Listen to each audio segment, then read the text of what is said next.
Good morning guys, स्वागत है आप सबका एक बार पुनः आपके अपने यूट्यूब चैनल आलोक क्लासेज में।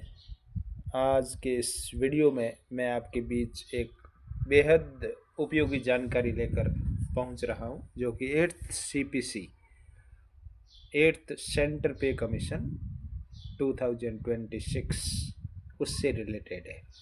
उम्मीद करता हूं निश्चित रूप से आपको अच्छी लगेगी। यदि अच्छी लगे तो वीडियो को लाइक करना और कमेंट बॉक्स में अपना विचार ज़रूर छोड़ना। और यदि पहली बार जो साथी आ रहे हैं इस चैनल पर, वो प्लीज़ इस चैनल को सब्सक्राइब ज़रूर कर लेना, ताकि इस तरह की और जानकारी आपको सबसे पहले पहुंचती रहे, मिलती रहे। देखिए हेडिंग, कर्मचारियों के लिए सबसे बड़ी खबर 2026 नहीं, हालांकि प्रस्तावित तो 2026 से है, लेकिन आज की मेरी ये खबर क्या कह रही है कि 2026 नहीं, तो इस एक वजह से 2027 तक करना होगा इंतजार, रिपोर्ट में दावा।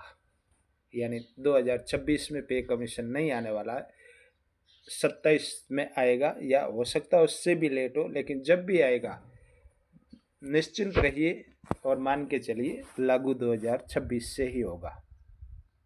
पूरी खबर पढ़ते हैं। देखिए, क्या 8वां वेतन आयोग 2026 में लागू नहीं होगा? ये एक प्रश्न आपके दिमाग में। एक नई रिपोर्ट ने खुलासा किया कि पैनल के गठन में देरी के कारण सिफारिशें 2027 तक आ सकती है। जाने क्या है पूरा मामला और आपको एरियर का पैसा कब मिलेगा। इन तमाम बातों की जानकारी, इन तमाम शंकाओं का समाधान मेरे इस वीडियो में करने वाला हूं मैं। इसलिए बिना स्किप किए बने रहिए इस वीडियो में और देखते रहिए, पूरा सुनिए खबर को। आगे बढ़ते हैं। देश के 1 करोड़ से ज़्यादा केंद्रीय कर्मचारियों और पेंशनर जो 8वें वेतन आयोग का बेसब्री से इंतजार कर रहे हैं, उनके लिए एक साथ दो बड़ी खबरें आई है, एक अच्छी और एक थोड़ी इंतजार कराने वाली। प्रतिष्ठित ब्रोकरेज फर्म एम्बिट कैपिटल की एक रिपोर्ट ने यह अनुमान लगाया कि इस बार कर्मचारियों की सैलरी में कितना इजाफा होगा, 32-34, यानी 30 से 34%। 30% इधर रखा से 34%, इतना इजाफा होने वाला है। यानी ये हमारे लिए खुशखबरी है। दूसरी बात आपको बता रहा हूँ मैं, क्या है वो। लेकिन रिपोर्ट ने एक बड़ा खुलासा यह भी किया कि इस बढ़ी हुई सैलरी के लिए कर्मचारियों को थोड़ा लंबा इंतजार करना पड़ सकता है। रिपोर्ट के अनुसार वेतन आयोग की सिफारिशें आने में ही वित्त वर्ष 2027 तक का समय लग सकता है। और जुलाई 2025 में कितना डी आएगा, ये तो खैर 7th पे कमीशन से रिलेटेड एक खबर है। आखिर इस देरी के पीछे की असली वजह क्या है, जो 8वें वेतन आयोग में देरी हो रही है, और 34% की बढ़ोतरी का गणित क्या है, दोनों प्रश्नों के आंसर। और अगर देरी हुई तो क्या कर्मचारियों को उनका हक मिलेगा। चलिए इस पूरी कहानी की तह तक चलते हैं। इस पूरे वीडियो में आपको इन तमाम शंकाओं का समाधान मिल जाएगा, इसलिए बिना स्किप किए इसको सुनते रहिए। खुशखबरी क्या हमारे लिए, देखो, सैलरी में 30 से 34% की बढ़ोतरी का अनुमान है। ये हमारे लिए सबसे बड़ी खुशखबरी है। कितने लोग लाभान्वित होंगे? 50 लाख केंद्रीय कर्मचारी और 65 लाख पेंशनर है, यानी 1.25 करोड़ के आसपास कर्मचारी इससे प्रभावित होंगे। और क्यों होगी वेतन आयोग में देरी, समझें इसकी असली वजह। हम सबके मन में शंका है, उसका कारण मैंने आपको इस वीडियो में बताया। रिपोर्ट में देरी के पीछे का कारण केंद्र सरकार की नीयत नहीं है। कुछ कर्मचारी कह रहे हैं कि वो करना नहीं है, बस घोषणा कर दी केवल, ऐसा कुछ नहीं है, बल्कि प्रक्रियात्मक देरी है। यानी इस प्रोसेस जो है उसमें थोड़ा लंबा टाइम लगता है, इसलिए देरी हो रही है।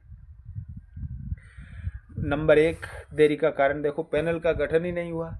यह देरी का सबसे बड़ा और सबसे ठोस कारण है। किसी भी वेतन आयोग की प्रक्रिया उसके पैनल के गठन के साथ शुरू होती है। 7वें वेतन आयोग के लिए पैनल का गठन फरवरी 14 में, यानी तकरीबन 23 महीने पहले हो गया था, और लागू होने में लगभग 2 साल पहले ही कर दिया था। लेकिन 8वें वेतन आयोग के लिए अभी तक पैनल का गठन ही नहीं हुआ, यानी तकरीबन 2 साल लगेंगे उस पैनल को अपना काम करने में, और उसके बाद आपको इसका लाभ मिलेगा। पुनः दोहरा देता हूँ साथियों, यदि चैनल सब्सक्राइब नहीं किया तो ज़रूर करना और वीडियो को लाइक करना। दूसरा कारण, सिफारिशें तैयार करने में लगता है लंबा समय। एक बार पैनल बन जाने के बाद उसे अपनी रिपोर्ट तैयार करने में कम से कम 15 से 18 महीने का समय लगता है। तो समझ लो अभी तो पैनल ही नहीं बना, फिर बनेगा, देन आफ्टर 15 to 18 मंथ्स लगेंगे अपना काम करने में उस पैनल को।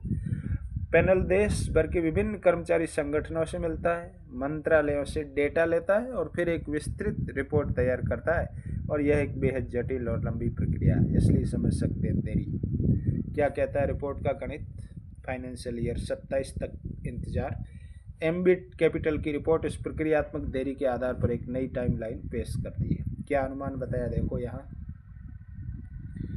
ये कि अगर सरकार अब जल्द से जल्द पैनल का गठन करती है तो भी उसे उस रिपोर्ट सौंपने में 2026 का पूरा साल निकल जाएगा। अभी भी बना ले मान लो जुलाई अगस्त में, तो भी आपका 2026 पूरा निकलेगा। नई टाइमलाइन आएगी, उसके बाद क्या है देखिए,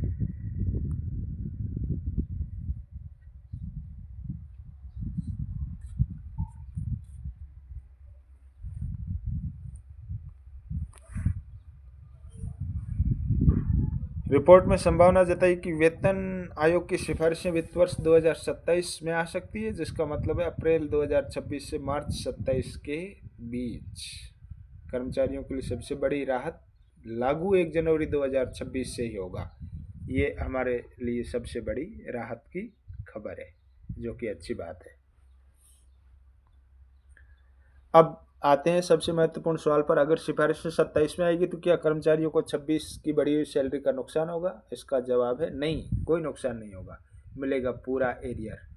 कैसे मिलेगा पैसा, वो ये सारा मामला जो है आपकी स्क्रीन पे लिया मैंने, आप पूरा गणित समझ पाएंगे और अपने मन में जो शंकाएं थी उन सब का समाधान इस वीडियो को देखने के बाद काफ़ी शंकाएं आपकी दूर हो गई होगी निश्चित रूप से। कैसा लगा मेरा वीडियो कमेंट बॉक्स में टिप्पणी करना, और चैनल सब्सक्राइब नहीं किया तो प्लीज़ ज़रूर करना, ताकि इस तरह के और वीडियोज़ आपको मिलते रहें। और कमेंट बॉक्स में छोटी सी टिप्पणी अपनी ज़रूर करना। धन्यवाद।